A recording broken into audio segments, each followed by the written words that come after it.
बोला ये लो बेटी, और तुम एक चौराहे पर जाकर इस चना को खाओ, और जब चना खत्म हो जाएगा तो मैं स्वतः तुम्हारे पास आ जाऊंगा। चना दे के ब्राह्मण देव उस जगह से चल दी। ये बेचारी जाके एक चौराहे पर जाके बैठ के चना को चबाना शुरू कर दिया, खाना शुरू कर दिया। दोपहर की समय था, स्कूल का छुट्टी हुआ, टिफिन हुआ, उधर से बच्चा लोग आ रहे हैं, देख रहा है क्या है बड़की माय कौन चीज खाई छे रोड पर।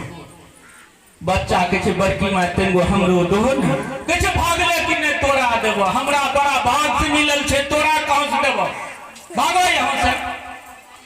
बहुत बच्चा, कम से कम 5 बच्चा उससे मांगा, किसी को नहीं दिया, किसी को नहीं दिया, और वो चना खुद चला गई। जैसे ही खत्म हुआ उस जगह ब्राह्मण देव आ जाते हैं, कहते बेटी चना खा गई?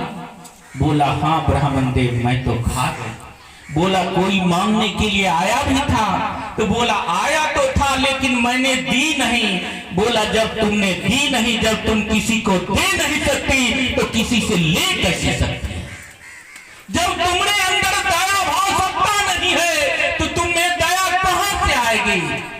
इतना कहकर ब्राह्मण देव अंतर ध्यान हो जाते। विचार करने की बात है। अगर गुरु के सानिध्य में है, गुरु की बात कर रहे हैं तो दया भाव सत्ता होना चाहिए।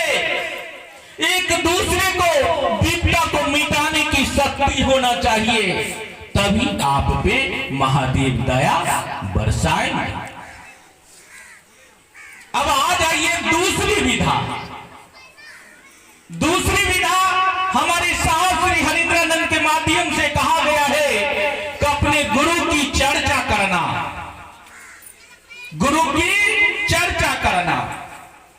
हम और आप कितने भाई बहन हैं, अपना बहुमूल्य समय जो है ताश खेलने में बिता देते हैं। कितना दीदी लोग हैं एक दूसरे के पास बैठ के निंदा शिकायत में उड़ा देती है समय को। समय बहुत मूल्य चीज है।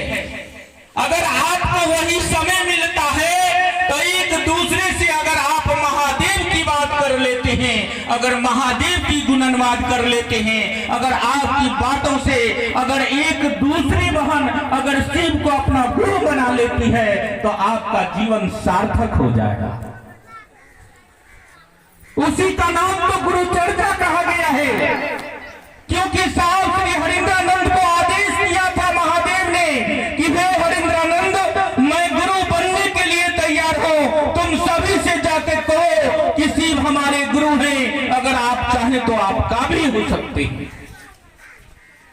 उसी प्रकार से मैं गुरु तत्व होने के लिए तैयार हूं, तुम सभी से तो कहो, कहने का तो प्रयास करो कि शिव हमारे गुरु हैं, अगर आप चाहें तो आप काबिल हो सकते हैं। हमारे जीवन में ऐसा अनुभूति आया, अगर आप भी शिव को गुरु मान लेंगे, शिव से दया मांगने लगेंगे तो आपके भी जीवन में इस प्रकार की अनुभूति आ सकती है।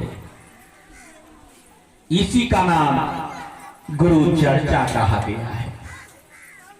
चलते चलते कहीं भी है, अगर एक दूसरे